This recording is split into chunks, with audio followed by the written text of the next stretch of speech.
ከአንድ ቪዲዮ በጣም የነካኝ ነገር አለና ምንድነው አንድ ሴት ልጅ አሁን በእኛ ባለን አካባቢ ወይም በአጠቃላይ በኢትዮጵያ ሀብታም ሰው ነው የምትፈልገው እንጂ ራሷ ሀብታም ሆና መራጭ እንድትሆን ሀሳቢውም የለም ሲጀምር እና እንዴት ይህን ነገር እንዴት ማምጣት አለብን? ይሄ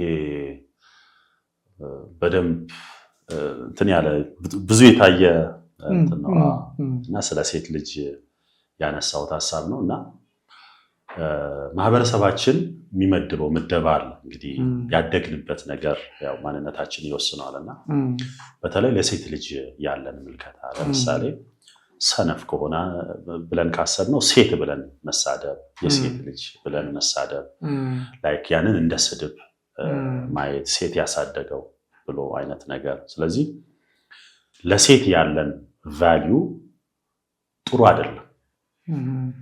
እዛም ቪዲዮ ላይ ለመግለጽ እንደሞከርኩት ሴት በራሷ እግር መቆም አትችልም ተብሎ ይታሰባል። ስኬቷ ድሏ የሚያያዘው ከምን ጋር ነው? ጥሩ ባል ከማግኘት ጋር፣ የተሻለ ትዳር። ስለዚህ ለዛ የምትመች ያንን ቻንስ ካላገኘሽ ወደቀች ነው በቃ።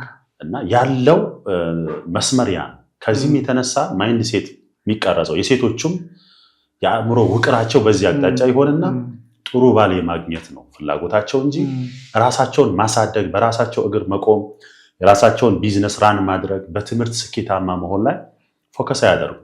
ኢንከሬጅ የሚደረጉትም በዛ መልኩ ስለነበረ ነገር ግን አሁን ወቅቱ ይሄንን የሚያበረታታም አይደለም። ዳስ ዋይ እኔ እንደ ሴት ልጅ አባት ያንን ቪዲዮ የሰራሁት ልጄ በእግሯ እንድትቆም ነው ፈልገው፣ በራሷ እንድትቆም።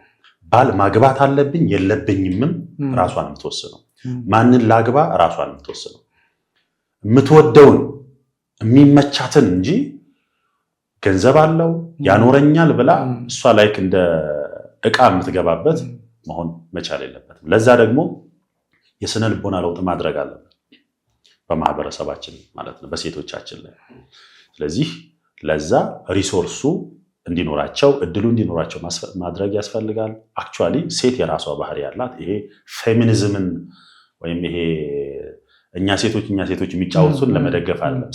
ሴትነቷ ነው ውበቷ፣ ወንድ ወንድነቱ ነው ውበቱ። የሆነ እድሜ ላይ ድምፄ ጎርነኗል፣ ፈጣሪ አውቆ ነው የኔ ፓርት ጎርነን ያለ ነው። ኖት ኦንሊ ድምፄ ጡንቻዬም ያ ነው የኛ ፓርት። ሴቷ ደግሞ የሆነ አቅመ አዳም ስትደርስ ድምጿ ይቀጥናል፣ ጡት ይሰጣታል። ልጅ እንድትወልድ በማህፀኗ እንድትሸከም ኃላፊነቱ የእሷ ድርሻ ነው። ጡት ለማጥባት ያመነው እግዚአብሔር እኔን አይደለም ሴቷን።